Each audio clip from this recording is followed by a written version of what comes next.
굳이 엄마와 친하게 지낼 필요 없다. 연인과도 갈등이 생기고 매일 보는 직장 상사에게도 반감이 생기는데 가족에게도 당연히 거부감이 들 수 있다. 피를 나누었다고 모두 똑같은 생각과 욕망을 갖고 있지는 않으니까 말이다. 머릿수만큼의 욕망이 모인 집합이 바로 가족이다. 충돌이 일어날 수밖에 없는 조건이다. 그 과정에서 서로 상처를 주고 나쁜 감정을 주고받는 건 당연하다. 이 사실을 인정해야만 가족끼리 주고받는 상처라는 이유만으로 다른 구성원이나 자기 자신에게 가중처벌을 내리지 않을 수 있다. 세상에 좋은 감정만 취하는 관계는 존재하지 않을 뿐더러 그런 관계는 지속될 수도 없다. 가족은 소중한 존재다. 하지만 그것과 별개로 감정에 불순물이 생기는 것을 막을 수는 없다. 따지고 보면 미움도 사랑의 한 종류다. 그러므로 가족을 미워할 줄 아는 용기도 필요하다. 사랑부터 미움까지 다양한 감정을 주고받다 보면 서로에 대한 뿌리 깊은 애착을 갖게 된다. 엄마와 나는 다른 존재다. 요즘은 딸들이 엄마로부터 독립하는 시기가 예전보다 10년 정도 늦춰졌다. 싱글은 싱글대로, 유부녀는 유부녀대로 엄마와의 심리적 탯줄을 끊지 못한 경우가 많다. 그렇다 보니 모녀 전쟁이 끊이지 않는다. 이게 시대적 대세라면 우리 모두 엄마와 잘 지낼 수 있는 방법을 모색해야 한다. 50, 60대인 엄마와 20, 30대인 딸은 태어나고 자란 시대가 다르다. 당연히 생각의 방향도 다르다. 통하는 것이 오히려 이상할 정도다. 서로 다르니 부딪힐 수밖에 없음에도 딸들은 내가 엄마에게 이러면 안 되지라며 자책감을 갖는다. 성경에도 나와 있듯이 자녀가 부모를 공경하는 것은 당연하다. 그런데 그 다음 구절은 왜 무시하는가? 부모도 자녀를 화나게 만들지 말아야 한다. 이 말도 있다. 성인 대 성인으로 서로를 존중하라. 아이를 갖는 순간 엄마에게 모성애가 생겨난다면 딸은 자라나면서 엄마애가 생기는 것 같다. 엄마를 무조건 사랑하고 순종해야 한다고 생각하는 말이다. 이 같은 엄마애가 지나치면 모든 행동에 자책감을 갖게 되는데 이는 살아가는데 아무 도움이 되지 않는다. 이 세상의 모든 딸은 엄마와 싸우고 화해하기를 끊임없이 반복한다. 그러니 엄마와 사이가 나빠졌다는 이유로 자책하지 말자. 착한 딸 콤플렉스가 있는 여성일수록 엄마와 사이가 나쁘다는 사실만으로 자존감이 떨어진다. 이렇게 떨어진 자존감은 다른 사람과의 관계에도 악영향을 미치니 경계할 필요가 있다. 원래 안 맞는 게 정상이라는 사실을 받아들이고 모녀 관계에 대한 환상에서 벗어나자. 그리고 다음 세 문장을 소리내어 읽어보자. 엄마와 나는 다른 존재다. 엄마와 싸울 수도 있다. 엄마와 꼭 친하게 지내야 할 필요는 없다. 부모 자식 사이에도 예의가 필요하다.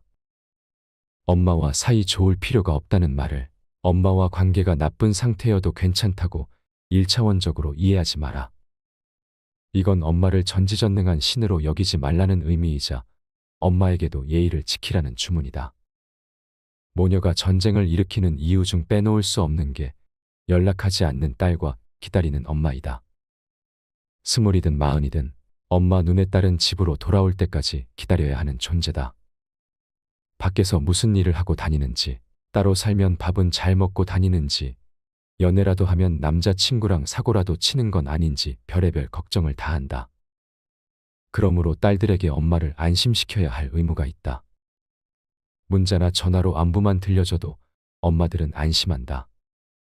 엄마에게 직접 이야기하기가 쑥스럽다면 문자나 메신저로 다음과 같은 짧은 메시지라도 남겨라. 엄마 요즘 저 이렇게 살고 있고 잘하고 있어요. 못 믿어온 딸에서 한시름 놓은 딸로 신분 상승이 이루어지는 것을 체감할 수 있을 것이다. 우리도 언젠가 엄마가 된다. 난 절대로 엄마처럼 안 살 거야. 엄마와 싸울 때 자신도 모르게 툭 튀어나올 수 있는 말이다. 하지만 절대 함부로 해서는 안 되는 말이기도 하다. 딸에게 인생을 부정당했을 때 엄마가 받게 될 상처는 딸의 짐작보다 훨씬 크고 깊다. 엄마에게 위로를 건네고 싶다면 다음과 같이 말해보자. 나도 엄마처럼 살고 싶어. 하지만 엄마처럼 희생할 자신이 없어. 나 참 못된 딸이다. 그치? 마음에서 우러나오지 않아도 꼭 한번 해봤으면 좋겠다. 엄마에게도 위로가 필요하고 가족에게 인정받고 싶은 욕구가 있다. 딸과 마찬가지로 말이다. 완벽한 딸이 없듯 완벽한 엄마도 없다. 엄마 역시 미숙한 존재이며 끊임없이 시행착오를 통해 성장해 나가는 우리와 똑같은 사람일 뿐이다. 평소 엄마와 갈등이 있다고 해도 너무 자책하지 마라. 내가 무슨 말을 하든 엄마는 쉽게 바뀌지 않는다. 다만 엄마는 이런 여자라는 관점을 가지고 성인 대 성인의 모습으로 바라보라. 엄마와의 갈등이 더 이상 중대한 문제가 되지 않을 것이다. 영화 인어공주는 가출한 아버지를 찾아 제주도로 떠난 20대 나연이 예기치 않게 20대 때의 엄마 연순과 만나는 이야기이다. 이 영화에서 연순은 나연이 자신의 딸인 줄도 모르고 자기 속마음을 털어놓는다. 엄마의 고백을 들으며 나연은 현재 엄마의 인생을 이해하고 엄마 또한 자신과 똑같은 여자라는 사실을 깨닫는다. 우리도 나연처럼 엄마의 삶에 대해 들어보는 시간을 가져보면 어떨까? 친구들과는 몇 시간씩 이야기를 나누지만 엄마와는 10분도 편하게 대화하기가 어렵다. 하루에 10분이 아니라 평생 10분이 어려운 경우도 있다. 엄마를 듣는 시간은 이런 취지에서 떠올린 처방이다. 엄마의 엄마는 어떤 분이었어요? 엄마는 어떤 가수를 좋아했어? 아빠랑 첫 데이트 때 어땠어? 엄마가 가장 좋아하는 음식은 뭐야?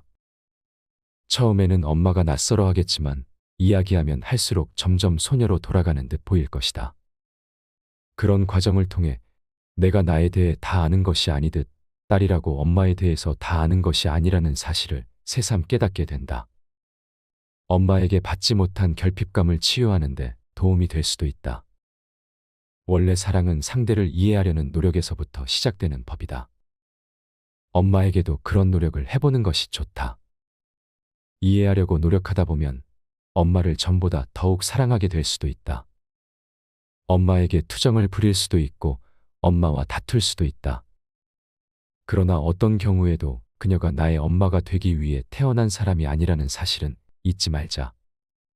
그저 지금 나의 엄마로서 존재하는 것뿐이다.